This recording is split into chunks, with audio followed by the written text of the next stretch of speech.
ఇలా కాదు 10 కిలోలు కాదు క్వింటాలు కాదు టన్నుల కొద్ది ఉల్లిగడ్డలు మొత్తం డంపింగ్ యార్డ్ పాలైనయి. రైతులు వారవోసిపోయినాయి కాదు, కర్నూలు మార్కెట్ యార్డులు రైతుల తార క్వింటాల్కు 1200 రూపాయల చొప్పున ఓసి కొన్న ఉల్లిగడ్డలట ఇవి. మొత్తం 1500 టన్నులట. దబదబా కొననైతే కొంటున్నారు కానీ మళ్ళా మారు బేరానికి ఎవరికి అమ్మాలనో తెలుస్తలేదట. బల్మీటుకో బతిలాడో అంటగట్టేటట్టు లేదా. రైతులైతేనేమో ఎట్టనో అట్లా అడ్డికి పావుసేరన్నట్టు అమ్ముకుందురేమో. కానీ అధికారులకు ఏం బాధ, పోనీ దాచిపెడదామా అంటేనేమో కోల్డ్ స్టోరేజ్లు కూడా లేవాయి. ఎట్టనే మురిగిపోయి మార్కెట్ అంతా కంపు కంపు వాసనమో పోయిందట. ఇంకా ఇట్లనే ఉంటే ఇంకెంత గబ్బవుతుందని మున్సిపాలిటీ టిప్పర్లతోని డంపింగ్ యార్డ్లో వారవోపిస్తున్నారట.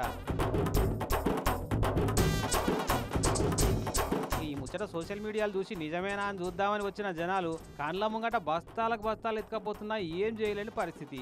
వద్దని ఆపుదామంటే ఎట్లయినా చెత్తల వారేసేటినా. ఇక చూడు, బండ్ల మీద ఆటోలల్లో రిక్షాల మీద వేసుకొని పోతూనే ఉన్నారు మంచి మంచి దేవులాడుకొని. ఇక కొందరైతే బాహుబలి భుజాల మీద లింగాన్ని ఎత్తుకపోయినట్టే ఎత్తుకపోయారు బస్తాలను గిట్లా.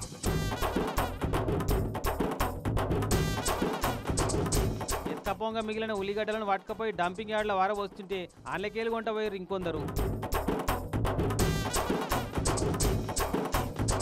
ఏం చేసుకోవాలో తెలియనంత పంటెళ్ళింది చూడు. పంటకు తగ్గట్టు దాచుకునేటట్టు కోల్డ్ స్టోరేజ్లు తయారు పెట్టుకుంటే ఇంత లాస్ కాకపోనేమో అనుకుంటున్నారట. పెంటల పాలైతున్న ఉల్లిగడ్డల పరిస్థితి చూసిన పబ్లిక్ అంతా. మరి ఇంకేమైనా మార్కెట్లో మిగిలి ఉంటే పబ్లిక్ ఫ్రీగానన్నా వంచిపెట్టుడు సార్లు. అట్లనే డంపింగ్ యార్డ్లో గుంట పోయి వారేసే ఖర్చులన్నా తప్పుతాయి.